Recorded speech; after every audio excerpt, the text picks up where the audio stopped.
வணக்கம். இது வசந்தன் டிவியின் இரவு நேர பிரதான செய்திகள். உங்களோடு இணைந்திருக்கும் நாம் ஜெயரஞ்சன் யோகராஜ், சாம்பவி குமாரலிங்கம். விரிவான செய்திகளுக்கு முதலில் இன்றைய தலைப்புச் செய்திகள்.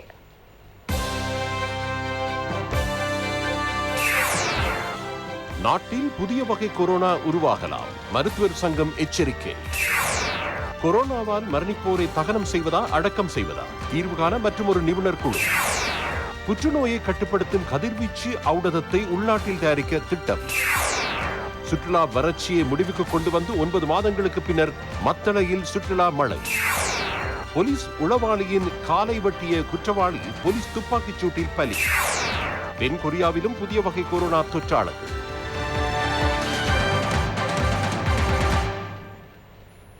அவை இன்றைய தலைப்புச் செய்திகள். தொடர்வென விரிவான செய்திகள். இலங்கையில் கொரோனா வைரஸின் புதிய வடிவம் உருவாவதற்கான வாய்ப்பு இருப்பதாக அரச மருத்துவ அதிகாரிகள் சங்கம் தெரிவித்துள்ளது. இதே நேரம் இன்றைய தினம் 366 கொரோனா தொற்றாளர்கள் புதிதாக இனம் காணப்பட்டுள்ளனர். நேற்றைய தினம் அடையாளம் காணப்பட்ட 674 பேரில் 668 பேர் உள்நாட்டில் அடையாளம் காணப்பட்டவர்கள். நேற்றைய தினம் அதிகளவான தொற்றாளர்கள் கொழும்பில் அடையாளம் காணப்பட்ட நிலையில் அதன் எண்ணிக்கை 174 ஆகும். அவிசாவளியில் 26 பேரும், மருதானையில் 20 பேரும், தெமட்டகொடவில் 18 பேரும் அடையாளம் காணப்பட்டனர். கம்பஹா மாவட்டத்தில் 153 பேரும், களுத்துறை மாவட்டத்தில் 110 பேரும் அடையாளம் காணப்பட்டனர். சிறைச்சாலைகளை அண்டியதாக 55 பேரும் அடையாளம் காணப்பட்டனர். மகர சிறைச்சாலையில் 40 பேரும், நீர்கொழும்பு சிறைச்சாலையில் 14 பேரும், வெளிக்கட சிறைச்சாலையில் ஒருவரும் இதில் உள்ளடங்குகின்றனர். இலங்கையில் கோவிட்-19 தொற்றிற்கு உள்ளான மேலும் 4 உயிரிழந்ததை அடுத்து மரண எண்ணிக்கை 191 அதிகரித்துள்ளது. அதற்கமைய இலங்கையில் கோவிட்-19 தொற்றியவர்களின் மொத்த எண்ணிக்கை 41,420 ஆகும். 8,008 பேர் வைத்தியசாலைகளில் சிகிச்சை பெற்று வருகின்றனர். 33,221 பேர் பூரண குணமடைந்துள்ளனர். இதுவரை கிடைக்கப்பெற்ற தகவல்களின்படி வைரஸ் எந்தளவு மாற்றம் பெற்றாலும் அடிப்படை சுகாதார பழக்க வழக்கங்களை மறந்துவிட வேண்டாம். இது ஒரு பொதுவான நிலை என உலக சுகாதார ஸ்தாபனம் தெரிவிக்கிறது. வைரஸ் நோய்களின் போது இவ்வாறான மாற்றங்கள் வழமையானவை. இங்கிலாந்து, தென்கொரியாவில் ஏற்பட்டதை போன்று இலங்கையில் உள்ள இந்த வைரசும் மாற்றம் பெறலாம். புதிய வகை வைரஸ் ஒன்று நமது நாட்டிலேயே உருவாகலாம். இது வைரஸ் நோய்களின் தன்மையாகும். வைரஸ் எந்தளவு மாற்றம் பெற்றாலும் புதிய வடிவில் அமைந்தாலும் நமது அடிப்படை சுகாதார பழக்க வழக்கங்களை நாம் மறந்துவிட முடியாது.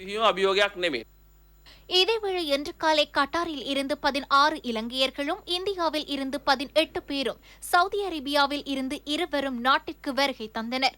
இவர்கள் அனைவரும் தனிமைப்படுத்தல் மத்திய நிலையங்களுக்கு அனுப்பப்பட்டுள்ளதோடு தனிமைப்படுத்தல் மத்திய நிலையங்களில் தற்போது 5,595 பேர் தனிமைப்படுத்தலுக்கு உட்படுத்தப்பட்டுள்ளனர்.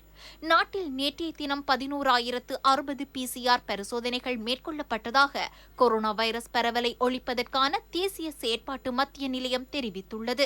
கோவிட்-19 தொற்றிற்குள்ளாகி பெண் ஒருவர் உயிரிழந்தமையை அடுத்து வவுனியா பொது வைத்தியசாலையில் 11 வைத்தியர்கள், 9 தாதியர்கள் உள்ளிட்ட 76 பேர் தனிமைப்படுத்தப்பட்டுள்ளனர். குறித்த பெண் சிகிச்சை பெற்று வந்த வார்டு தொகுதியில் இருந்த 46 நோயாளர்கள் தனிமைப்படுத்தலுக்கு அனுப்பி வைக்கப்பட்டுள்ளதாக வவுனியா சுகாதார சேவைகள் பணிமனை தெரிவித்துள்ளது. இதே நேரம் கர்ப்பிணி தாய்மார் கொரோனா வைரஸ் தொற்றில் இருந்து பாதுகாப்பு பெற வேண்டும் என மகப்பேற்று மருத்துவ நிபுணர் டாக்டர் மைரமான தெவலகே தெரிவித்தார். வேக்சின் இலங்கைக்கு எடுத்து வரப்பட்டாலும் அவை கர்ப்பிணி தாய்மாருக்கு வழங்க முடியாதுள்ளது. இதனால் கர்ப்பிணி தாய்மார் இந்த வைரஸில் இருந்து முழுமையாக பாதுகாப்பு பெற வேண்டும். கோவிட் தொற்றியதற்காக ஒருவரை மோசமானவராகவோ அல்லது ஒதுக்கப்பட்டவராகவோ நினைத்து செயல்படாமல் அவர்களை பாதுகாக்க வேண்டும். கிழக்கு ஆதார வைத்தியசாலை உட்பட சகல பிரிவுகளிலும் ஏனைய தாய்மாரை போன்று அவர்களும் பராமரிக்கப்படுவர்.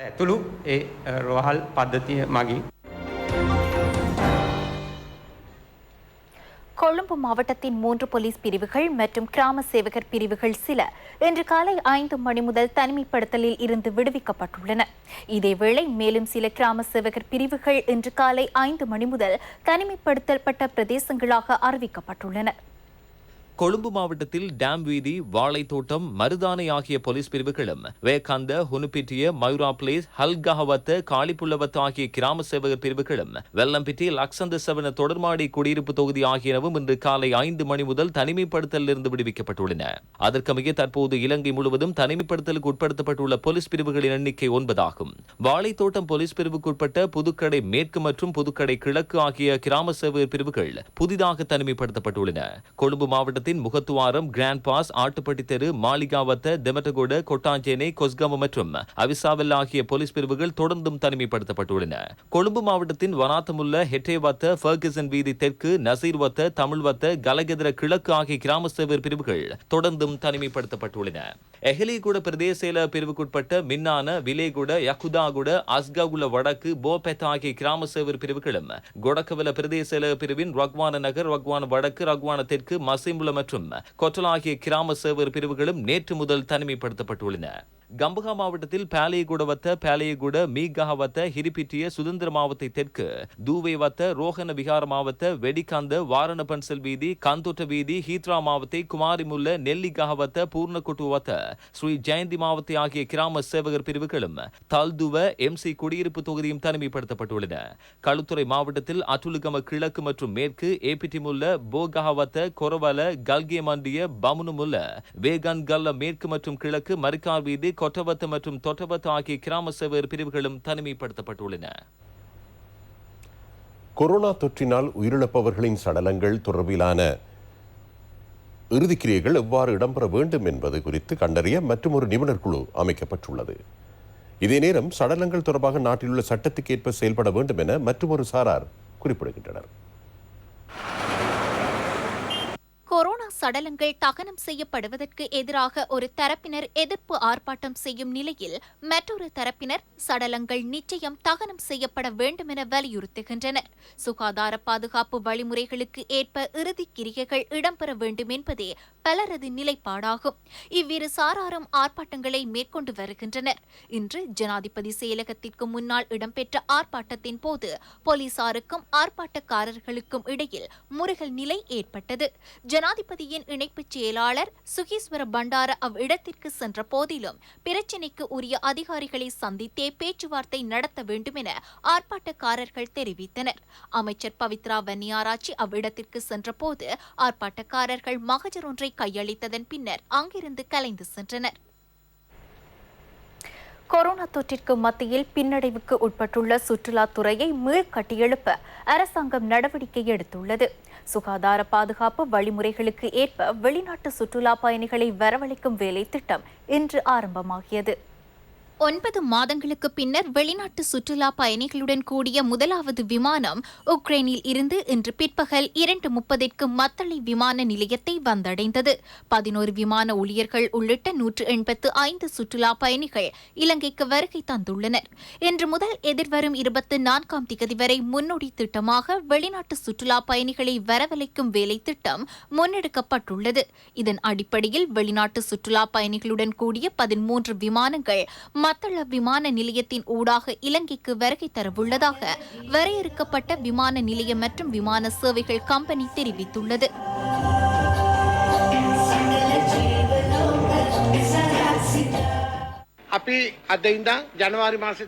நாம் இன்று முதல் ஜனவரி மாதம் 10ஆம் தேதி வரை ஒரு முன்னோடி வேலை திட்டமாக இதனை முன்னெடுப்போம்.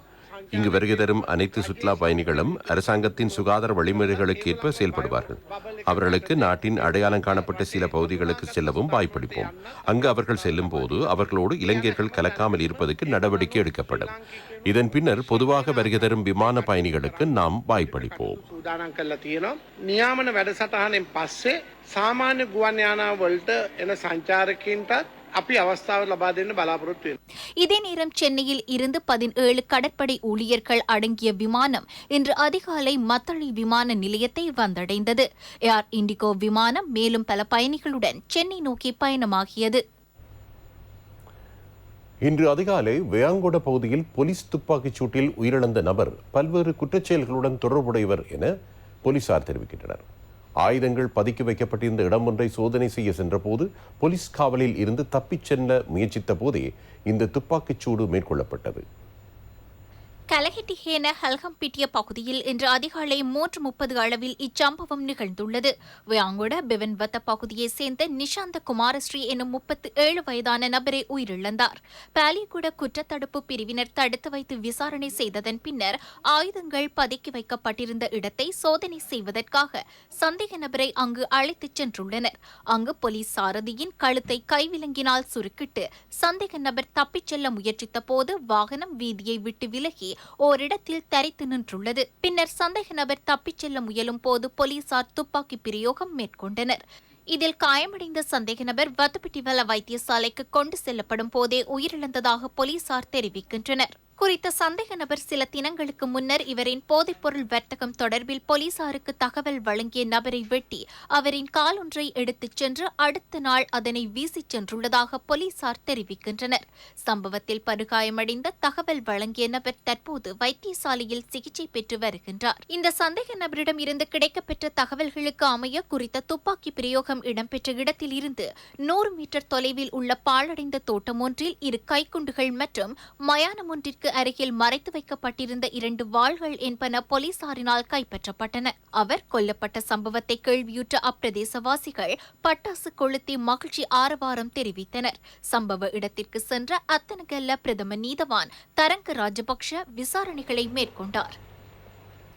ஒரு சில அதிகாரிகளினால் முன்னெடுக்கப்படும் தற்போதைய மாகாண சபை முறையை தமது கட்சி அங்கீகரிக்காது என ஸ்ரீலங்கா பொதுஜன முன்னணியின் செயலாளரும் பாராளுமன்ற உறுப்பினருமான சாகர காரியவசம் கட்சி தலைமையகத்தில் இடம்பெற்ற ஊடகவியலாளர் சந்திப்பில் தெரிவித்தார். மாகாண சபை தேர்தல் தொடர்பாக எமது கட்சியின் நிலைப்பாடு இன்றும் இந்த நாட்டில் மாகாண சபை முறை காணப்படுகின்றது.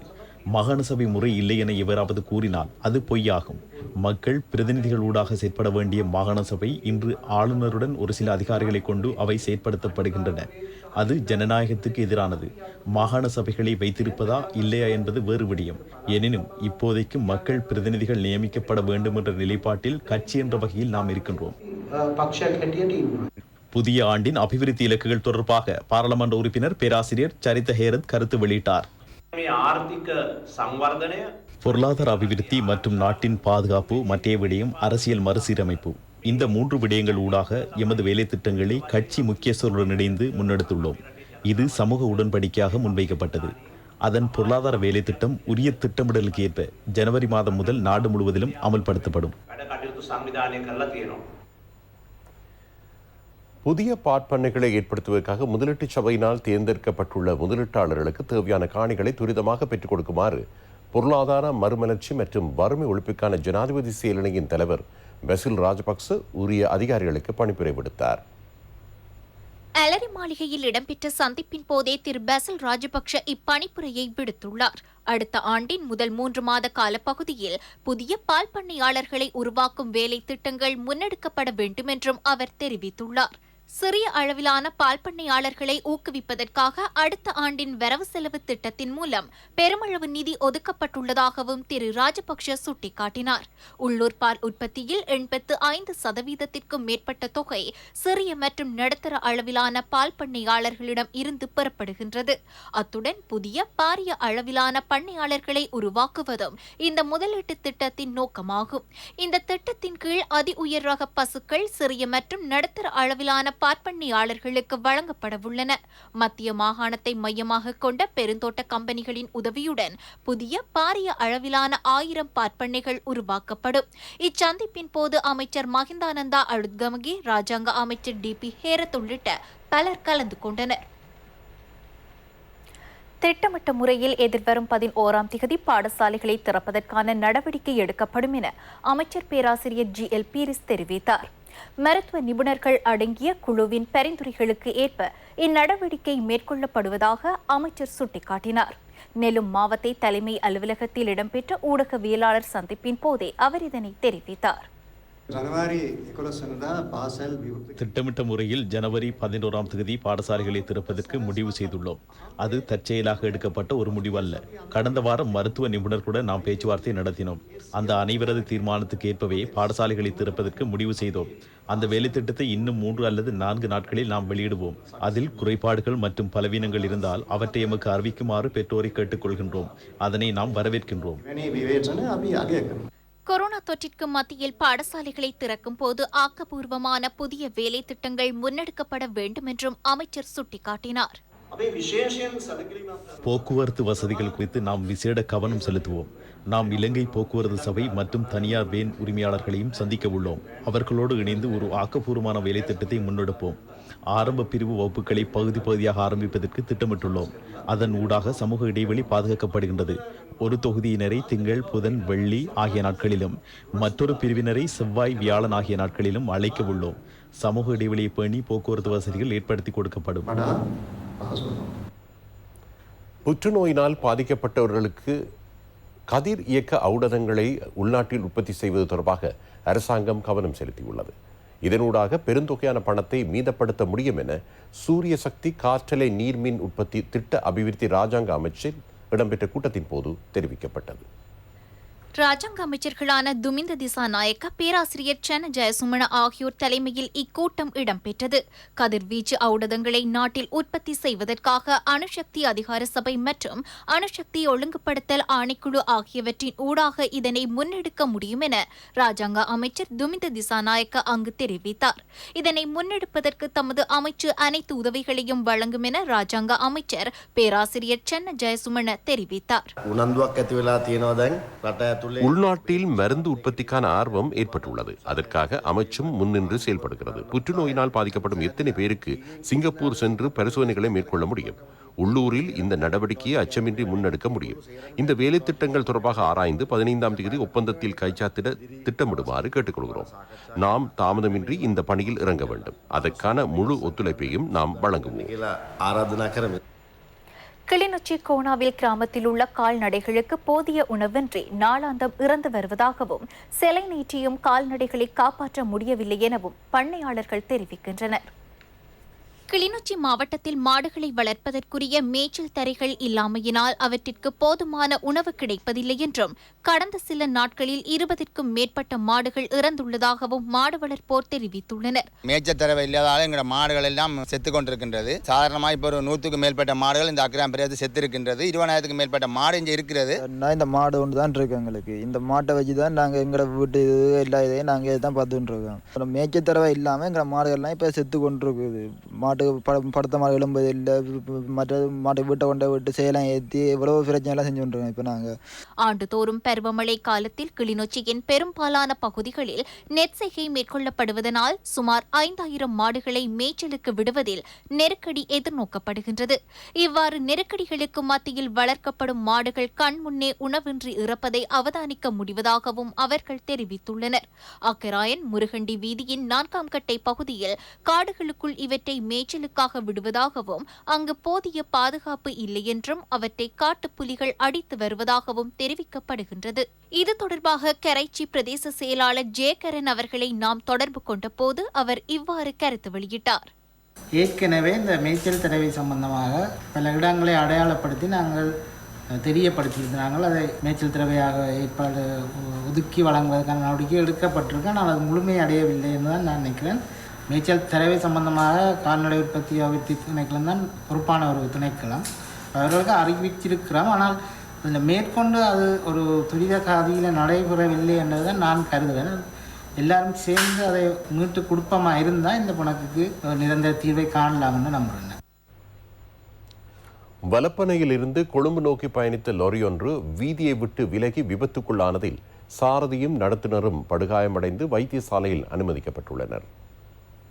நுவரெலியா வலப்பனையிலிருந்து ஹெட்டன் வீதியின் ஊடாக கொழும்பு நோக்கி பயணித்த லோரி இவ்வாறு வீதியை விட்டு விலகி விபத்துக்குள்ளானதில் அதன் சாரதியும் நடத்துனரும் படுகாயமடைந்து நாவலப்பிட்டி வைத்தியசாலையில் அனுமதிக்கப்பட்டுள்ளதாக கினிகத் ஹேன போலீசார் தெரிவித்தனர். இன்று காலை 8:30 அளவில் கினிகத் ஹேன பிட்டவல பகுதியில் இவ்விபத்து நிகழ்ந்துள்ளது. வேகமாக வந்த லோரியை சாரதியினால் கட்டுப்படுத்த முடியாமல் சென்று பிட்டவல பகுதியில் வைத்து களனி கங்கையில் சங்கமமாகும் ரமுக்பத் ஓயவில் லோரி வீழ்ந்து விபத்துக்குள்ளாகியது. நாட்டின் தேசிய பொருளாதாரத்திற்கு முக்கிய பங்களிப்பு செய்த கிழக்கு மாகாணத்தின் மட்டு மாவட்டத்தின் வாழைச்சேனை கடதாசி ஆலையின் செயற்பாடுகள் கடந்த காலங்களில் முன்னெடுக்கப்படாதிருந்த நிலையில் மீண்டும் அதன் செயற்பாடுகளை ஆரம்பிக்க திட்டமிடப்பட்டுள்ளது.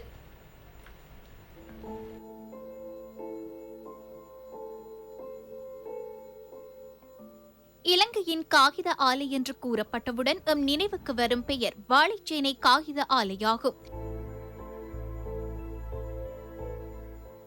நாட்டில் கைத்தறி நெசவு தொழிற்சாலை, இல்மனைட் தொழிற்சாலை, ஒட்டப்பலகை, கூரை ஓடு என இன்னொரென்ன உற்பத்திகள் எமது இலங்கை தாய் திருநாட்டில் அன்று முன்னெடுக்கப்பட்டு வந்தன.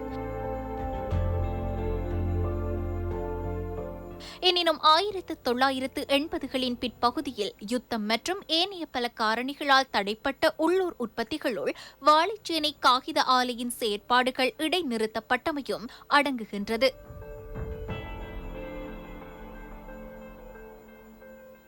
நாட்டின் காகித தேவையில் கணிசமான ஒரு பகுதியை பூர்த்தி செய்த வாழைச்சேனை காகித ஆலையை மீண்டும் இயக்க வேண்டுமென்ற நோக்கத்தில் ஜனாதிபதி கோட்டாபய ராஜபக்ஷவின் சௌபாக்கியா வேலை திட்டத்தின் ஊடாக அதன் செயற்பாடுகள் முன்னெடுக்கப்படவுள்ளன. 1975ஆம் ஆண்டு காலப்பகுதியில் 4000க்கும் மேற்பட்ட ஊழியர்கள் பணிபுரிந்த இந்த கடதாசி ஆலை நீண்ட காலமாக மூடப்பட்டிருந்தது. பிற்காலத்தில் அதன் செயற்பாடுகள் ஆரம்பிக்கப்பட்ட போதிலும் அங்கு பயன்படுத்தப்பட்ட மின்சாரத்திற்கான கட்டணத்தை செலுத்த முடியாத நிலை கடந்த ஆட்சி காலத்தில் ஏற்பட்டது.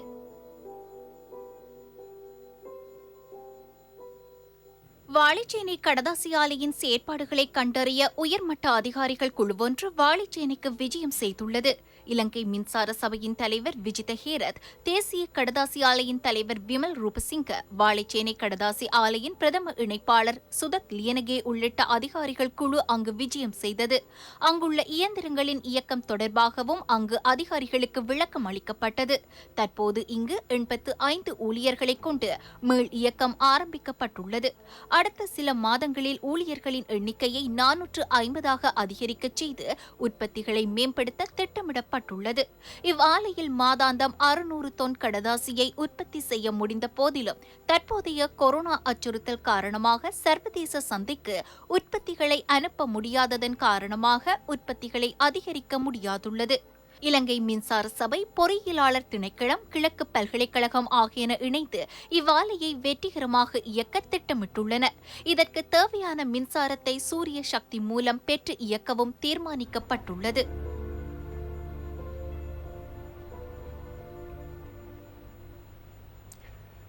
திருகோணமலை மாவட்டத்தில் கடந்த 2 நாட்களாக பெய்து வரும் அடைமழை காரணமாக அந்த மாவட்டத்தின் தாழ்ந்த பகுதிகள் நீரில் மூழ்கியுள்ளன.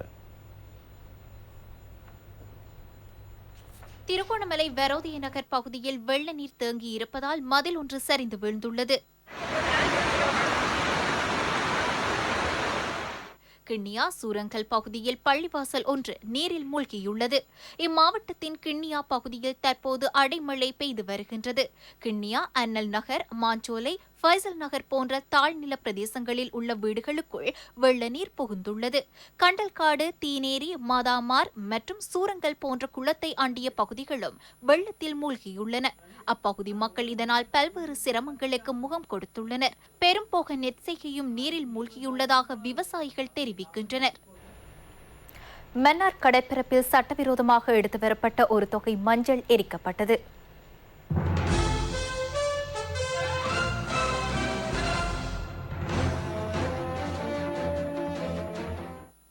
மன்னார் கடற்பரப்பின் ஊடாக சட்டவிரோதமாக எடுத்து வரப்பட்ட ஒரு தொகுதி மஞ்சள் மன்னார் போலீசாரினால் சுகாதார நடவடிக்கைகளுக்கு அமைய எரிக்கப்பட்டன. சட்டவிரோதமாக எடுத்து வரப்பட்ட 513 கிலோ மஞ்சள் கட்டைகள் இன்று காலை மாந்தை மேற்கு கழிவகற்றும் பகுதியில் எரிக்கப்பட்டன. உதவி போலீஸ் அத்தியட்சகர் கஸ்தூரி ஆராய்ச்சி உள்ளிட்ட அதிகாரிகள் முன்னிலையில் இவை எரிக்கப்பட்டன. 5 கோடி ரூபாய் பெறுமதியான கேரள கஞ்சா தொகை போலீசார் மற்றும் கடற்படையினரால் கைப்பற்றப்பட்டுள்ளது. இதன் நிறை 360 கிலோகிராம் ஆகும். காங்கேசன்துறை கடற்கரையில் இருந்து கடலில் மிதந்த நிலையில் குறித்த கேரள கஞ்சா தொகை கண்டெடுக்கப்பட்டது. காங்கேசன்துறை போலீசார் மற்றும் வடக்கு கடற்படை முகாம் வீரர்கள் இணைந்து மேற்கொண்ட சுற்றி வளைப்பில் குறித்த கஞ்சா தொகை மீட்கப்பட்டிருந்தாலும் சந்தேக நபர்கள் இதுவரை அடையாளம் காணப்படவில்லை. இந்தியாவில் இருந்து கடல் மார்க்கமாக படகுகளில் குறித்த கஞ்சா போதைப் பொருள் கொண்டு வரப்பட்ட நிலையில் கடற்படையினரின் சுற்றிவளைப்பு காரணமாக சந்தேக நபர்கள் அதனை கைவிட்டு தப்பிச் சென்றிருக்கலாம் என சந்தேகம் வெளியிடப்பட்டுள்ளது.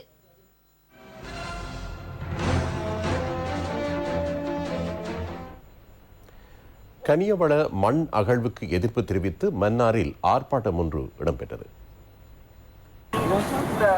மன்னார் பிரஜைகளின் குழுவின் ஏற்பாட்டில் சுற்றுச்சூழலை பாதுகாக்கும் அமைப்பும் இணைந்து மன்னார் பஸ் தரிப்பு நிலையத்துக்கு முன்பாக இந்த ஆர்ப்பாட்டத்தை நடத்தியுள்ளனர்.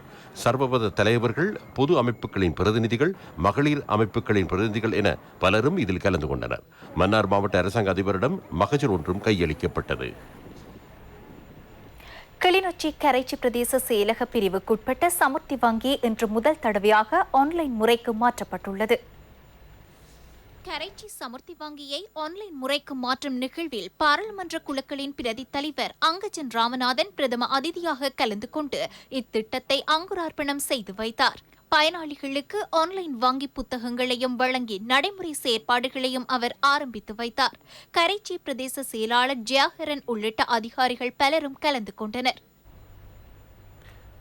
இவ்வாண்டுக்கான பிரதேச இலக்கிய விழாவும் கௌரவிப்பு விழாவும் அட்டாளச்சேனையில் இடம்பெற்றன. கலாசார அலுவல்கள் திணைக்களமும் அட்டாளைச்சேனை பிரதேச செயலகமும் இணைந்து நடத்திய பிரதேச கலை இலக்கிய விழா அட்டாளைச்சேனை பிரதேச செயலக கேட்போர் கூடத்தில் இன்று இடம்பெற்றது. பிரதேச செயலாளர் ஜெல்லியாகத் அலி தலைமையில் இடம்பெற்ற விழாவில் மாவட்ட கலாசார உத்தியோகத்தர் TM ரின்சான் உள்ளிட்ட அதிகாரிகள் பலரும் கலந்து கொண்டனர். பல்வேறு பிரிவுகளில் நடைபெற்ற போட்டிகளில் வெற்றியீட்டியோர் பாராட்டி கௌரவிக்கப்பட்டனர். கலை இலக்கியம் சார்ந்த பல்வேறு போட்டிகள் இடம்பெற்றன. போட்டிகளில் 45 கலைஞர்கள் தேர்ந்தெடுக்கப்பட்டனர். இவர்களுக்கான பரிசில்களும் சான்றிதழ்களும் அதிதிகளினால் வழங்கப்பட்டன. இத்துடன் வசந்தம் தொலைக்காட்சியின் இரவு நேர பிரதான செய்தி அறிக்கை நிறைவடைகின்றது. நமது அடுத்த செய்தி அறிக்கையை நாளை மதியம் 1 மணிக்கு எதிர்பாருங்கள். வணக்கம்.